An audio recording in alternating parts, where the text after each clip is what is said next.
இல்லாமல் இருப்பதற்கு இந்த கேழ்வரகின் கருஞ்சிவப்பு நிறக்கூறு பயனுள்ளதாக இருக்குது.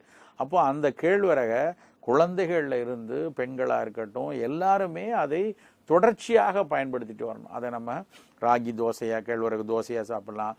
குழந்தைகளுக்கு சின்ன சின்ன மாவு உருண்டையாக கேழ்வரகு ராகி உருண்டைம்பாங்க, அந்த ராகியை கருப்பட்டியோடு சேர்ந்து உருட்டி ஒரு சிற்றுண்டி பண்டமாக கேழ்வரகு ராகி உருண்டை கொடுக்கலாம். ராகி புட்டு செய்து சாப்பிடலாம்.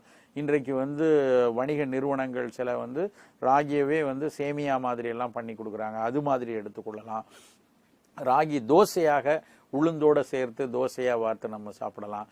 கொஞ்சம் திடமாக ராகி அடைன்னு சொல்லி நிறைய முருங்கைக்கீரை வெங்காயம் அதெல்லாம் போட்டு அடையாக தட்டி சாப்பிடலாம். ராகி மாவுலேயே சப்பாத்தி மாதிரி போட்டு சாப்பிடலாம். ஏதாவது ஒரு வகையில் தினசரி காலை உணவாகவோ இரவு உணவாகவோ இந்த கேழ்வரகு சேர்ந்த உணவை நம்ம எடுக்கும்போது அது அதில் நம்ம